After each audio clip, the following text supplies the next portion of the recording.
அஸ்ஸலாமு அலைக்கும் வரஹ்மத்துல்லாஹி வபரகாத்துஹு.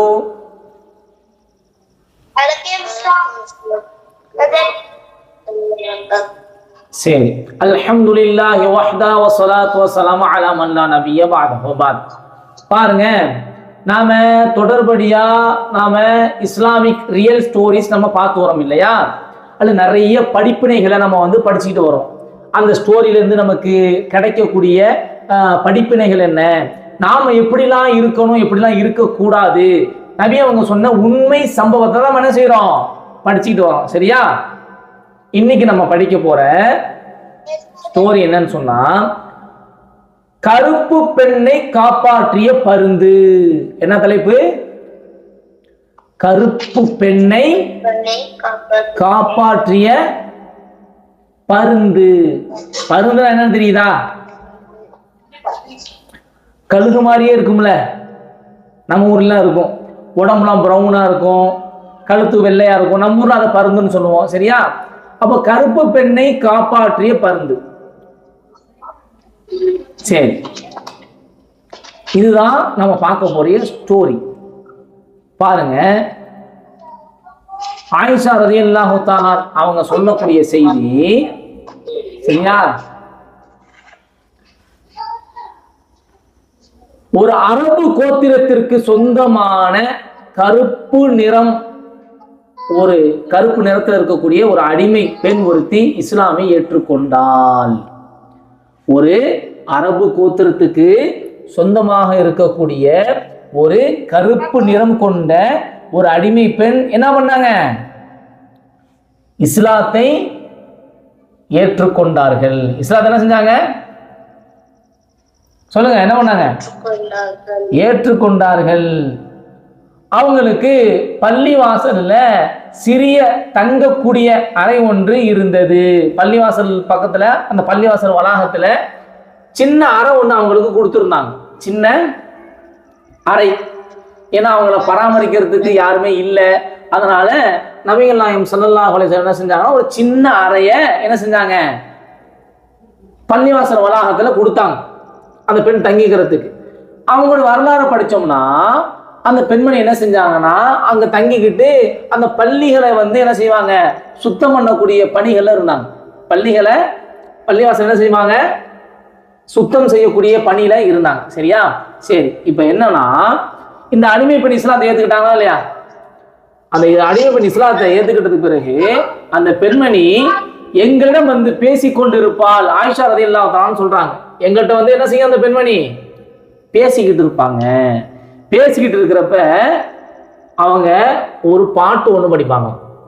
ஒரு பாட்டு ஒன்று படிப்பாங்கன்னா, என்ன பாட்டு படிப்பாங்கன்னா, அரையணை தோள்பட்டிகை காணாமற் போன நாள் எமது இறைவனின் விந்தைகளில் ஒன்றாகும். அந்த நாள் இறைமறுப்பு மேலோங்கி இருந்த ஊரிலிருந்து என்னை வெளியேற்றி காப்பாற்றி விட்டது அப்படின்னு ஒரு பாடல் என்ன செய்வாங்க, படிப்பாங்க. அதாவது அவங்களுக்கு நடந்த ஒரு நிகழ்வை ஒரு பாட்டு தோரணையில என்ன செய்றாங்க, சொல்லுவாங்களாம். அவங்க ஆர்வமா சொல்லும்போது அரையணை தோள்பட்டிகை அப்படின்னு சொல்றாங்க. சொல்றது புரியுதா? அரையணை தோள்பட்டிகை அப்படின்னு சொல்றாங்க. உடனே கேட்கிறாங்க, ஆயிஷா ரலியல்லாஹு தஆலா கேட்கிறாங்க, அரையணை தோள்பட்டிகை அப்படின்னா என்ன? அரையணை தோள்பட்டிகைனா என்ன? இது என்ன புதுசா இருக்கே, அது பேர் என்ன, அப்படின்னா என்ன அப்படின்னு கேட்கிறாங்க. அப்படின்னு கேட்கிறப்ப அந்த பெண்மணி, அடிமை பெண் இருக்காங்களா இல்லையா, அடிமை பெண்ணா இருந்தாங்களா இல்லையா, இந்த பள்ளிவாசல் வளாகத்தில் தங்கி இருக்காங்களா ஒரு அறையில, அவங்க தானே இப்படி சொன்னது. அவங்ககிட்ட ஆயிஷா அவங்க கேட்குறான், அப்படின்னா என்ன அரையணை தோள்பட்டிகைன்னு சொன்னா என்னங்க அப்படின்னு கேட்கிறப்ப அவங்க சொன்னாங்களாம், என்ன சொன்னாங்கன்னா, என் எஜமானியர் குடும்பத்துல, நான் அடிமையா இருந்த அந்த எஜமானியர் குடும்பத்துல ஒருவருக்கு உரிய ஒரு சிறுமி ஒருத்தி மணப்பெண்ணாக இருந்தால், அதாவது கல்யாணம் முடிக்கிறதுக்கு இருக்கக்கூடிய ஒரு பெண்மணி, ஒருத்தரை கல்யாணம் முடிக்கிறதுக்காக இருக்கக்கூடிய ஒரு பெண்மணி. அந்த பெண்மணிக்கு என்ன செஞ்சாங்கன்னா, பதனிடப்படுறதுனா என்னன்னா, தோல் இருக்கா இல்லையா, தோல், ஆட்டுத்தோல், மாட்டுத்தோல் இருக்கா இல்லையா, அதெல்லாம் என்ன செய்வாங்கன்னா உப்புலாம் தடவி வெயிலில் காய வச்சு அதை வந்து பதப்படுத்துவாங்க. அதை என்ன செய்வாங்க, பதப்படுத்துவாங்க. அந்த மாதிரி பதப்படுத்துறதுனால தான் நமக்கு வந்து இந்த தோல்லாம் லெதர் ஷூ, லெதர்ல வந்து நமக்கு பேக்லாம் வருதா இல்லையா, தோல் பை, தோல்ல ஷூ, அதெல்லாம் கேள்விப்பட்டிருக்கீங்களா?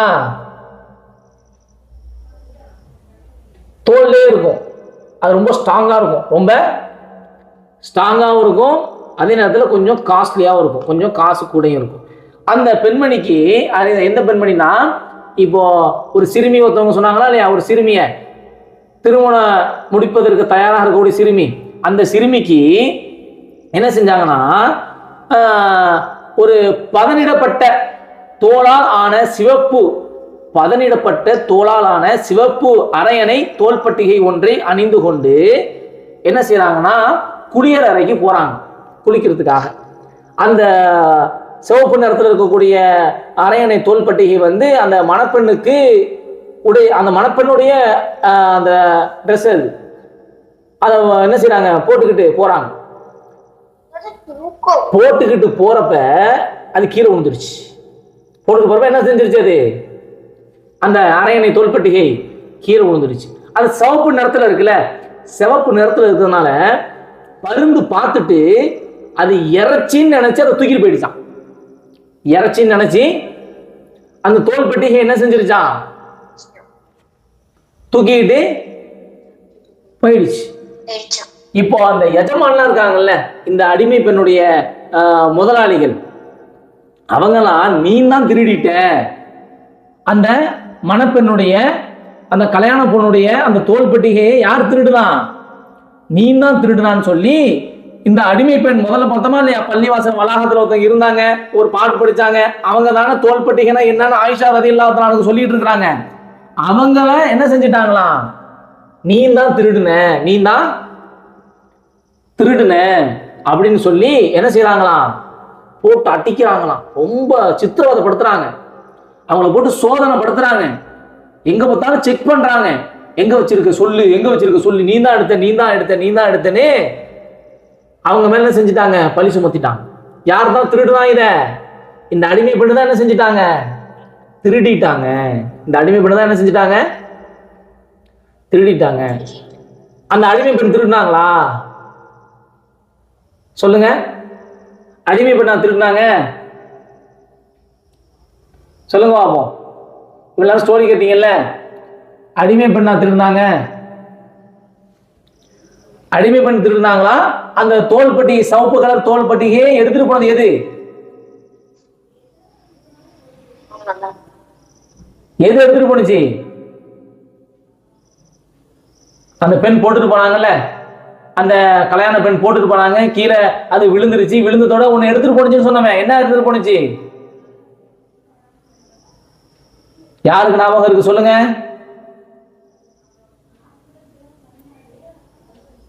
சொல்லுங்க. எடுத்துட்டு போனது எது,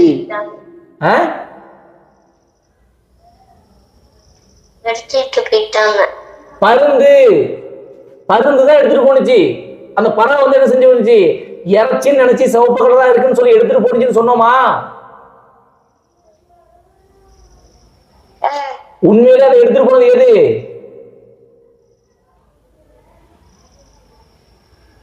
சொல்லுங்க, என்ன எடுத்துட்டு போனுச்சு,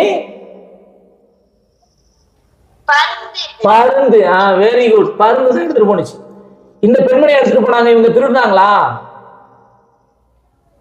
இல்ல, ஆனா பழி சுமத்திட்டாங்க, என்ன செஞ்சிட்டாங்க, அவங்க மேல தூக்கி பழிய போட்டாங்க.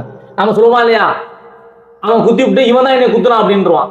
ஒருத்தர் என்ன செய்வான் கிளாஸ்ல, அவன் குத்தி விட்டு இவன் தான் என்னை குத்துனான்னு என்ன செஞ்சிருவான், நம்மள மாட்டி விட்டுருவானா இல்லையா. அந்த மாதிரி இந்த பெண்ணு தான் எடுத்துட்டு போயிட்டாங்கன்னு இவங்களை போட்டு என்ன செய்யறாங்க, போட்டு அடிக்கிறாங்க, சித்திரவதைப்படுத்துறாங்க. ஆனா உண்மையில எடுத்துட்டு போனதுன்னா பருந்து. இப்போ இவங்களை சித்திரவதை பண்ணிட்டு இருக்கிறப்ப அந்த பருந்து அந்த இடத்துல கொண்டு வந்து டக்குன்னு போட்டுருச்சு. எடுத்துட்டு போனுச்சா இல்லையா, எடுத்துட்டு போனது அப்படியே பறந்து வந்து அவங்க பக்கத்துல என்ன செஞ்சிருச்சு, மறுபடியும் போட்டுட்டு போயிடுச்சு. கீழே திக்க என்ன செஞ்சிருச்சு, அந்த தோள்பட்டிகைய போட்டுருச்சு. என்ன வந்துருச்சு, அந்த அரையணை தோள்பட்டிகைக்கு போட்டுருச்சு. அந்த போட்டத்தோட இப்போ இந்த பெண்மணி இருக்காங்கல்ல, பழி சுமத்தப்பட்ட பெண்மணி இருக்காங்களா இல்லையா, ஒண்ணுமே செய்யாம திருடாத பெண்மணி, பழி சுமத்தப்பட்ட பெண்மணி, பாவமா ரொம்ப கஷ்டப்படுத்தினாங்களா அவங்கள போட்டு. அவங்க சொன்னாங்களாம், அவங்க என்ன சொன்னாங்கன்னா, நான் அவங்கள்ட்ட நான் சொன்னேன்னு சொல்றாங்க, நான் குற்றமற்றவளாக இருக்க, நான் தான் திருடி விட்டதாக நீங்கள் குற்றம் சாட்டினீர்களே, நான் குற்றம் செய்யாம இருக்கிறேன், நான் எந்த தப்பும் செய்யல, ஆனா நான் தான் எடுத்தேன்னு சொல்லி என் மேல குற்றம் சாட்டினீங்களா இல்லையா, ஒரு பொருளை எடுத்துட்டு போயிட்டேன்னு சொல்லி, அந்த பொருள் தான் இது, அந்த அரையணை தோள்பட்டிகை தான் இது, அந்த அரையணை தோள்பட்டிகை தான் இது, பருந்து கொண்டு வந்து மறுபடியும் போட்டுச்சு பாருங்க, அதுதான் இது பாருங்க, நான் எங்க எடுத்துட்டு போனேன், இந்த பருந்து கொண்டு வந்து போட்டது பாருங்க அப்படி என்ன செய்யறாங்க அந்த பெண்மணி அந்த இடத்துல சொன்னாங்க. அப்படிங்கிறத நம்ம செய்தியை பார்க்கிறோம். இந்த செய்தியை ஆயிஷா ரலியல்லாஹு தஆலா அவங்க அறிவிக்கிறாங்க. புகாரில 3835வது ஹதீஸா வருது. இந்த அடிமை பெண் இருக்காங்கல்ல, இந்த அடிமை பெண் ரசூலுல்லாஹ் கூட அந்த பள்ளிவாசல்ல இந்த ஒரு அறை அமைச்சு கொடுத்தாங்க. இப்ப சொன்னாங்கல்ல, என்னை போட்டு சித்திரவதைப்படுத்தினாங்கன்னு சொன்னாங்கல்ல, ஆயிஷா அவங்கள்ட்ட சொல்லி காமிச்சாங்களா இல்லையா, ஆயிஷா ரலியல்லாஹு தஆலா. அந்த பெண்மணி பேர் என்னன்னா உம்மு மிஹ்ஜன். அந்த பெண்மணி பேர் என்ன, உம்மு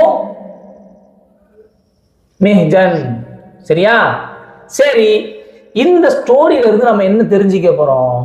இந்த ஸ்டோரி நம்ம என்ன தெரிஞ்சுக்கிறோம்னா, இப்ப தப்பே செய்யாதவங்களை எந்த விசாரணையும் இல்லாம அவங்கள பத்தி நம்ம விசாரிக்காம நீ தான் திருடுனேன்னு சொல்லி அவங்க என்ன செஞ்சுட்டாங்க, போட்டு சித்திரவதை படுத்துறாங்க, அவங்கள போட்டு ரொம்ப கஷ்டப்படுத்துறாங்க. படுத்துனாங்களா இல்லையா,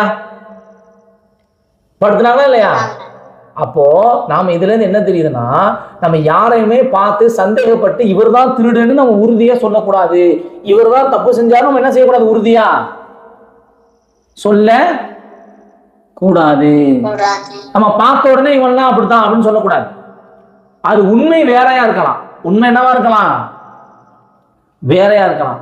அதனால ஒரு விஷயம் நமக்கு வருதுன்னா அது உண்மையானதா இல்ல பொய்யானதா, என்ன நடந்துச்சு அப்படிங்கறத நாம என்ன செய்யணும், நல்லா ஆராய்ச்சி செய்யணும், அதை பத்தி நல்லா தெரிஞ்சுக்கணும். தெரிஞ்சுக்கிட்டு உண்மையிலேயே இவர் தான் குற்றவாளியா இல்லையான்னு தெரிஞ்ச பிறகுதான் ஒருத்தருக்கு தண்டனை கொடுக்கணும். நம்ம பார்த்த உடனே நமக்கு பிடிக்காதவங்க மேலாம் பழி போட கூடாது. பிடிக்காதவங்க மேல பழி போடலாமா, போடலாமா போடக்கூடாதா? அது என்னதான் நமக்கு ரொம்ப வேண்டாதவரா இருந்தாலும் சண்டைக்காரரா இருந்தாலும் அவர் உண்மையிலேயே தப்பு செய்யலனா அவர் மேல என்ன செய்யக்கூடாது, பழி போட கூடாது. சரியா?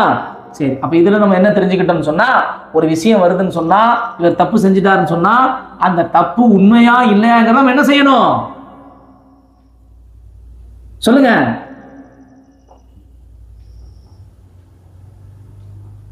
அந்த தப்பு உண்மையானதா இல்லையான்னு நம்ம என்ன செய்யணும்,